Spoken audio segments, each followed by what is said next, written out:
अस्सलाम वालेकुम my dear student. उम्मीद करता हूँ कि आप सब ठीक होंगे और जहाँ भी होंगे खुशी होंगे। तो आज जो हम पढ़ने जा रहे हैं वो है हमारे MDCAT 2025 का लेक्चर 11, जिसमें आज हम पढ़ेंगे effect of change in temperature on volume. यानी आज हम पढ़ने जा रहे हैं चार्ल्स लॉ को। इससे पहले वाला जो हमारा लेक्चर था, लेक्चर 10 MDCAT 2025 लेक्चर 10 में, उसमें हमने बॉयल्स लॉ को पढ़ा था और आज हम पढ़ने जा रहे हैं चार्ल्स लॉ को। तो चार्ल्स लॉ क्या होता है? ये एक स्टेटमेंट हमें देता है और वो स्टेटमेंट क्या है कि volume the volume of a given mass of A gas is directly proportional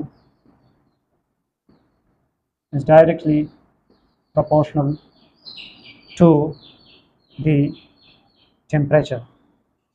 वो टेम्परेचर की क्या है? डायरेक्टली प्रोपोर्शनल है। अगर आपके पास प्रेशर क्या हो? कांस्टेंट हो, eight constant pressure. This is called Charles law. यानी अगर आपके पास कोई गैस है और इसका एक खास मास भी, यानी उसका मास भी फिक्स होना चाहिए, इस डिफिनीशन के मुताबिक, स्टेटमेंट के मुताबिक एक फिक्स्ड मास का गैस आपके पास अवेलेबल है और इसका एक वॉल्यूम है और इसका एक टेम्परेचर है। तो अब अगर आप इसका टेम्परेचर चेंज करेंगे और प्रेशर को कांस्टेंट रखते हैं तो इसका वॉल्यूम क्या हो जाएगा? टेम्परेचर आप इंक्रीज करेंगे तो वॉल्यूम भी इंक्रीज होगा, टेम्परेचर आप डिक्रीज करेंगे तो वॉल्यूम भी क्या हो जाएगा? डिक्रीज हो जाएगा। तो यहाँ से हमें वॉल्यूम और टेम्परेचर के बीच कौन सा रिलेशनशिप मिलता है? Direct. This is the mathematical form of Charles law. अब अगर मैं कह दूँ यहाँ पर वॉल्यूम जो है वो बराबर हो जाएगा कांस्टेंट के मल्टीप्लाइड बाई टी, जिसको हम क्या कह सकते हैं? V इज इक्वल टू के टी। ये हो गई। यानी हमने क्या किया? प्रोपोर्शनलिटी साइन को हटा दिया और जब प्रोपोर्शनलिटी साइन को हटाते तो हमारे पास एक कांस्टेंट का साइन आता है और यहाँ पर ये जो के है इसको हम क्या कहते हैं? के सी। यहाँ पर जो के है इसको हम कहेंगे के सी, और के सी क्या है? चार्ल्स कांस्टेंट, ये Charles law constant, Charles law constant, क्योंकि ये चार्ल्स के कानून से हमने निकाला है। यहाँ अगर मैं इस टी को इधर लेकर आऊँ तो V डिवाइड बाई टी जो है वो मेरे पास किसके बराबर आ जाएगा? के।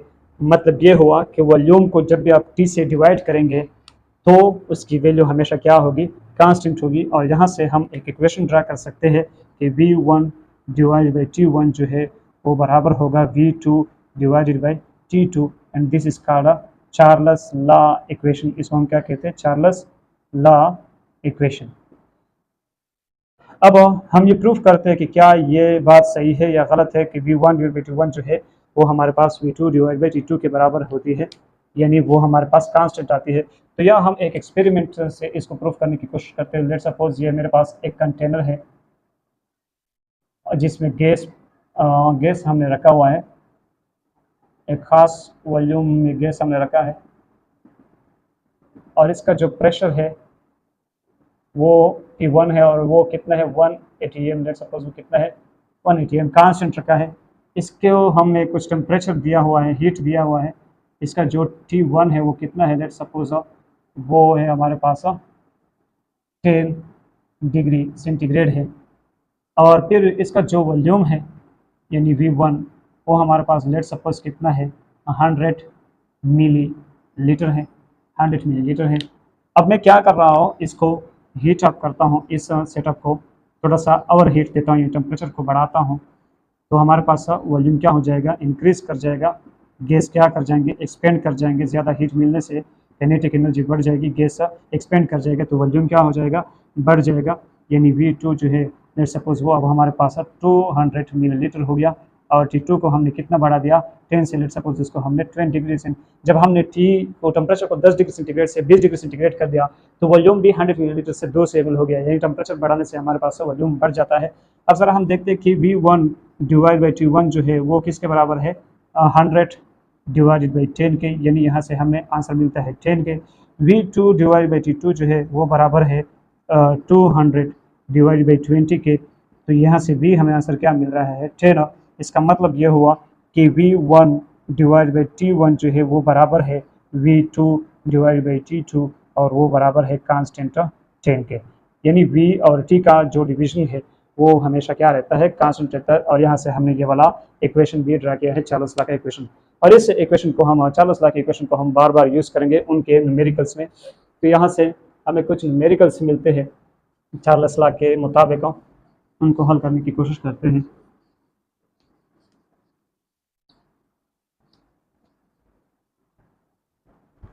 न्यूमेरिकल नंबर 1 जो है, ये क्वेश्चन नंबर 1 जो है, उसमें हमारे पास एक वॉल्यूम दिया गया है V1, तो वो कितना है 3dm³ और इसके लिए T1 जो है वो कितना है, T1 जो है हमारे पास वो 300 केल्विन है,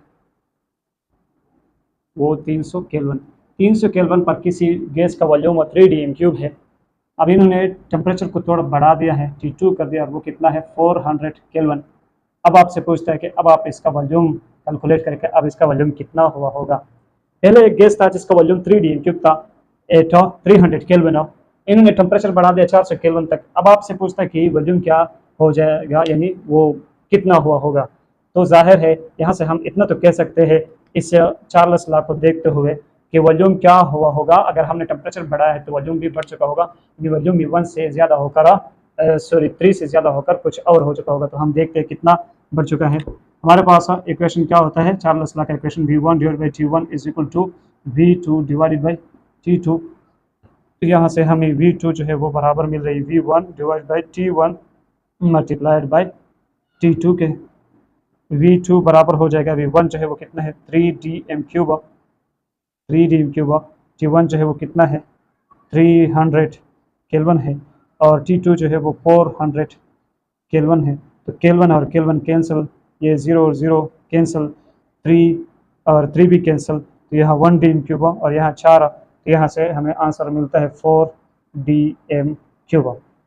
मेरी कैलकुलेशन ज़रा आप लोग चेक कर सकते हैं, आई थिंक 4dm³ ही इसका आंसर आ रहा है। तो इसके साथ हम एक और न्यूमेरिकल्स की तरफ जाते हैं इसी ही चैप्टर के। Calculate the final volume at 302 kelvin of, ज़रा हम इसको देखते हैं। कैलकुलेट जो क्वेश्चन नंबर 2 है वो क्या है, calculate the final volume at 302 kelvin, calculate the final volume at 302 Kelvin of a 5.41 dm³ sample, of a 5.41 dm³ sample of a gas originally at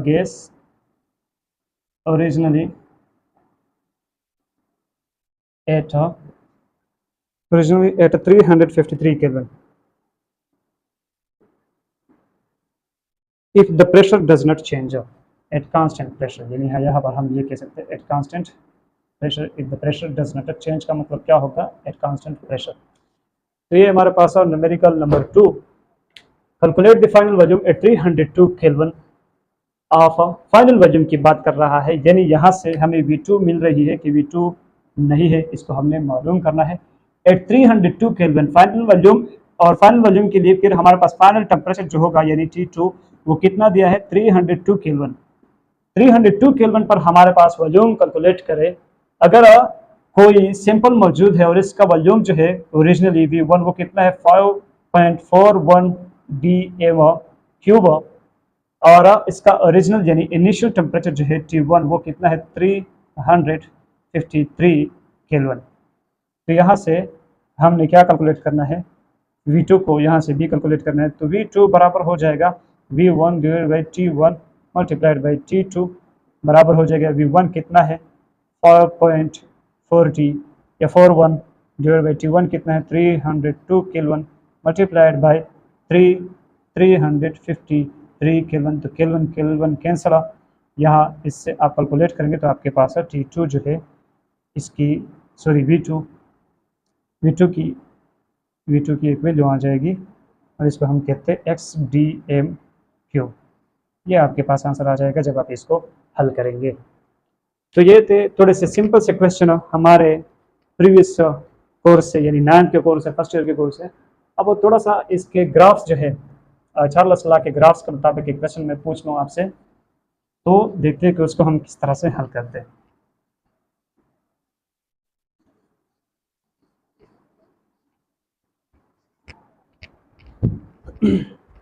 ज़रा देख ले, हमें पता है कि चार्ल्स लॉ का ग्राफ किस तरह होगा, चार्ल्स लॉ को ग्राफिकल हम किस तरह रिप्रेजेंट कर सकते हैं। तो वो जो ग्राफ है वो असल में किस चीज़ के बारे में है, वॉल्यूम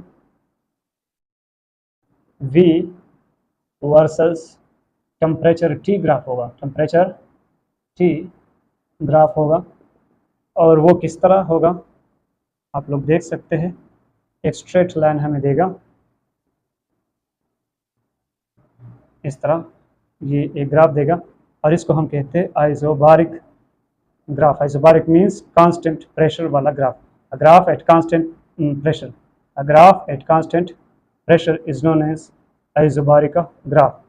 क्योंकि यहाँ जो है ये वॉल्यूम है और ये टेम्परेचर है, तो वॉल्यूम और टेम्परेचर के बीच अगर डायरेक्ट रिलेशन मिलता है तो this is called isobaric graph, क्योंकि वो डायरेक्ट या स्ट्रेट लाइन हमें देता है वॉल्यूम और टेम्परेचर अगर प्रेशर क्या है constant, and this is known as Charles law की ग्राफिकल रिप्रेजेंटेशन। तो यहाँ से हमें एक क्वेश्चन मिला है, क्वेश्चन नंबर 3, इसको हम क्वेश्चन नंबर 3 कहेंगे। एक ग्राफ दिया गया है, बल्कि एक नहीं 3 ग्राफ दी गई है वॉल्यूम और टेम्परेचर के बीच, और इसको एक ही ग्राफ में रिप्रेजेंट किया हुआ है वॉल्यूम और टेम्परेचर के बीच। एक ये और एक ये और। ये ग्राफ जो है ये प्रेशर 1 पर है, ये ग्राफ जो है ये प्रेशर 2 पर है, और ये वाला ग्राफ जो है ये प्रेशर 3 पर है। तो इसका जो स्लोप है वो ये है, इसका जो स्लोप है वो ये है, और इसका जो स्लोप है वो ये वाला है। यानी ये M1 है, ये M2 है और ये M3 है। सबसे ज़्यादा जो है ये M1 है, इसको मैं क्या कह सकता हूँ, M1। इसको मैं क्या कहूँगा, M2, और इसको मैं कहूँगा M3। Slope 1, slope 2, slope 3। आपको पता है कि M1 जो है वो ग्रेटर है M2 से और वो ग्रेटर है M3 से, हमें नज़र आ रहा है।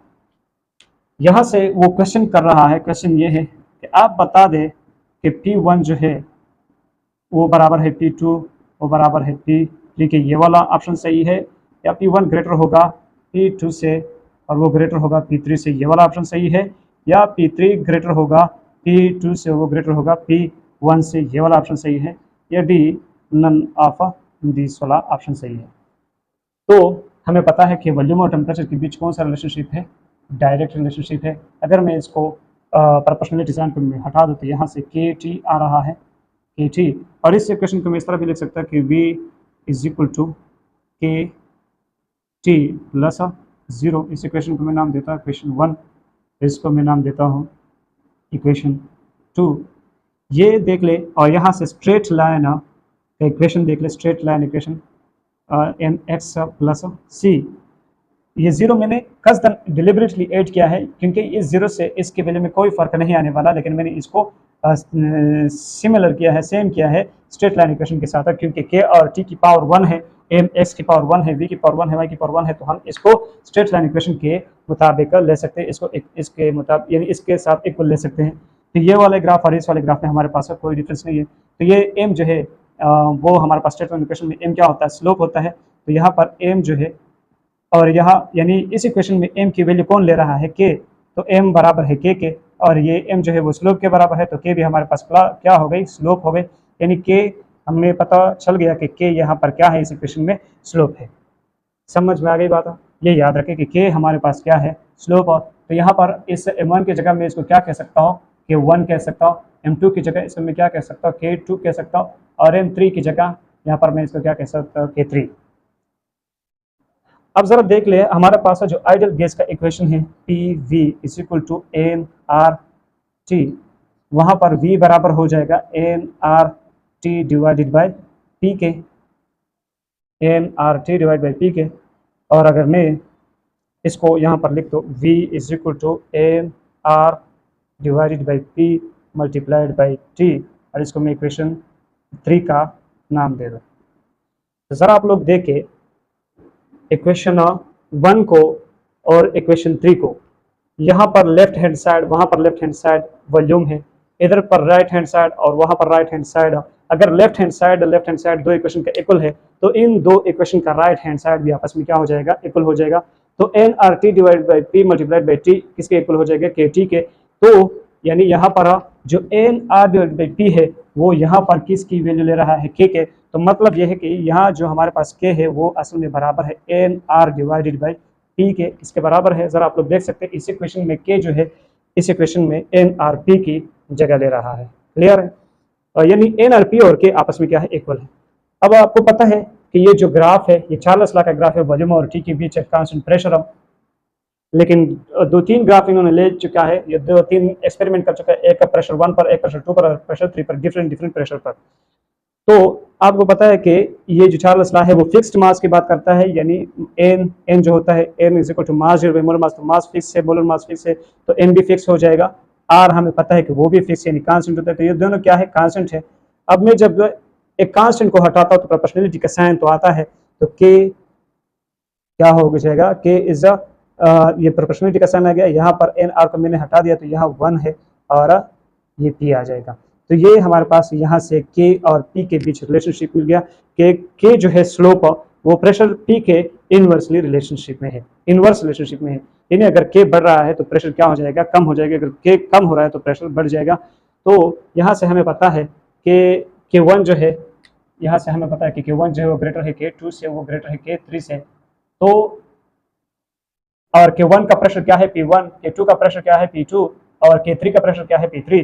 तो अगर Q1 ग्रेटर है तो इसका P1 जो है वो स्मॉलर हो जाएगा। क्लियर है, क्योंकि K और P के बीच क्या है, इनवर्स रिलेशनशिप है। तो जिसका K सबसे बड़ा होगा उसका P सबसे कम होगा, जिसका K सबसे छोटा होगा उसका P जो होगा वो सबसे ज्यादा होगा। तो हमारे पास यहाँ जो रिलेशनशिप आता है वो क्या आता है कि P3 is greater then P2 is greater then P1। ये हमारे पास इस क्वेश्चन के लिए आंसर आ रहा है। क्लियर है, इस क्वेश्चन का आंसर ये है ऑप्शन सी। आप लोगों को अगर समझ नहीं आ चुका है तो आप वीडियो को दोबारा देख ले, रिपीट करके देख ले, इंशाल्लाह समझ में आ जाएगा। तो यहाँ हमारी चार्ल्स लॉ की होती है एंड।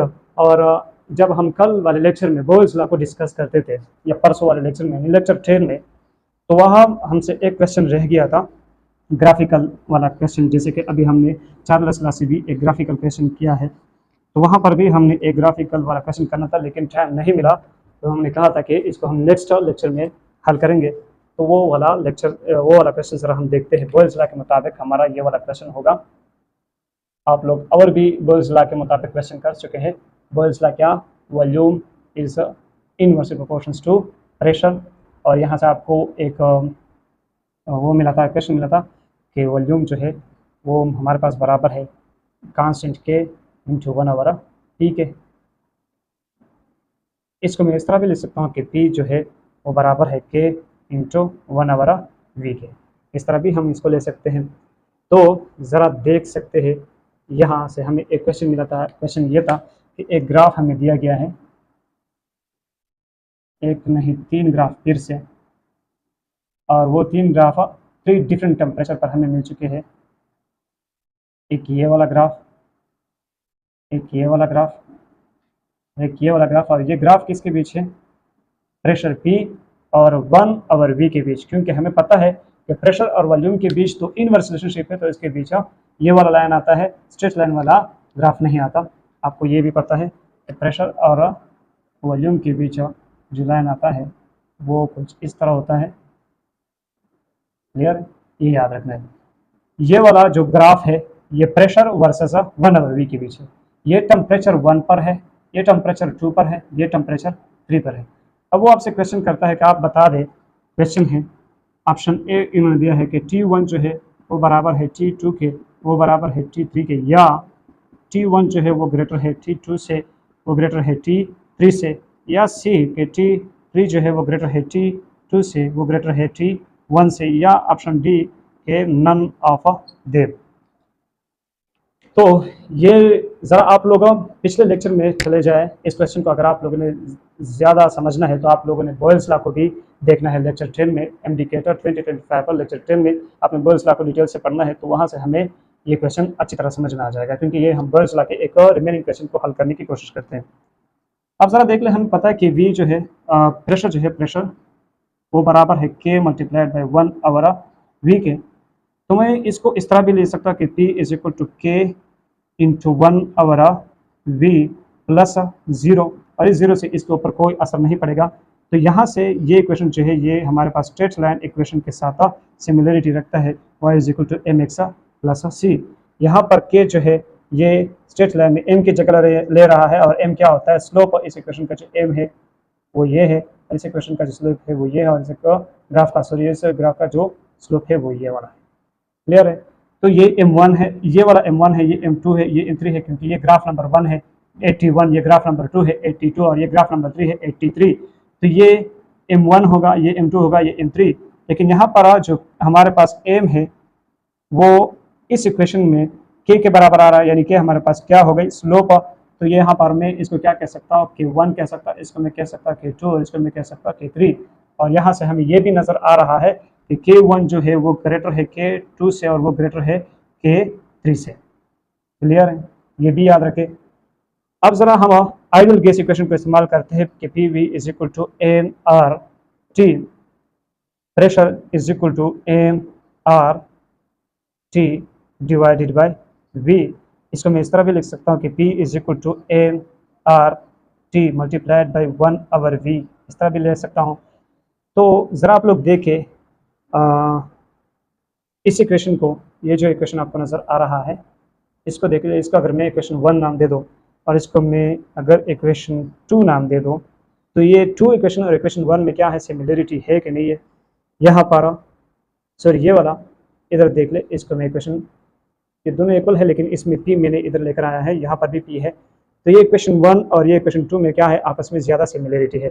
इसका लेफ्ट हैंड साइड और इसका लेफ्ट हैंड साइड इक्वल है, तो इसका राइट हैंड साइड इसका राइट हैंड साइड क्या हो जाएगा, इक्वल हो जाएगा। अब बात यह है कि यहाँ पर जो K है वो यहाँ पर NRT की जगह ले रहा है। तो K हमारे पास किसके बराबर हो जाएगा, K हमारे पास बराबर हो जाएगा NRT के। यहाँ पर मैं जगह को मिटाने वाला हूँ, इसको मैं अगर मिटा दूँ क्योंकि इसकी हमें ज़रूरत नहीं है। K हमारे पास बराबर हो गए K is equal to NR, ठीक है। अब आपको पता है कि this is a Boyle's law वाला इक्वेशन, यानी बोयल्स लॉ का ग्राफ है, और बोयल्स लॉ में प्रेशर और 1 ओवर V में जो रिलेशनशिप है ये एट कांस्टेंट टेम्परेचर है। सॉरी टेम्परेचर तो यहाँ पर कांस्टेंट है, ये वो तो डिफरेंट हो रहा है। वहाँ पर मास की बात क्या होती है, बोयल्स लॉ में भी और चार्ल्स लॉ में भी मास की बात फिक्स होती है। तो n जो है यहाँ पर वो, और r वो तो है ही कांस्टेंट, ये दोनों क्या हो गए, कांस्टेंट। तो अगर मैं इन दो कांस्टेंट को यहाँ से हटाऊंगा तो इक्वलिटी का साइन और प्रोपोर्शनलिटी का साइन से चेंज हो जाएगा, और K और T के बीच डायरेक्ट रिलेशनशिप आ जाएगा। अगर K बढ़ रहा है तो T भी बढ़ेगा, अगर K कम हो रहा है तो T भी कम हो जाएगा। तो यहाँ पर T1 का क्या है, K1 है, T2 के साथ क्या है, K2 है, और T3 के साथ क्या है, K3। और हमें पता है K1 is greater then K2 is greater then K3, तो हमारे पास T1 भी क्या हो जाएगा, T1 is greater than T2 is greater than T3। So this is our option, correct option. ये हमारे पास क्या है, करेक्ट ऑप्शन है, और ये कहाँ पर आ रहा है, option B is the correct option. तो ये था हमारे पास कुछ graphical numerical according to Boyle's law. I think यहाँ तक आपको समझ में आ चुका होगा। इसके बाद इंशाल्लाह हम derivation of ideal gas equation पढ़ेंगे, और उसके साथ साथ हम एवोगैड्रोस लॉ को भी पढ़ेंगे, क्योंकि हमें ज़रूरत है कि एवोगैड्रोस लॉ को भी पढ़ ले इससे पहले कि हम आइडियल गैस इक्वेशन को ड्रा कर सकें। तो उम्मीद करता हूँ कि आपको ये वाला लेक्चर समझ में आ चुका होगा, और अपनी मेहनत जारी रखें। इंशाल्लाह हम मिलेंगे नेक्स्ट क्लास में, तब तक के लिए खुदा हाफिज़।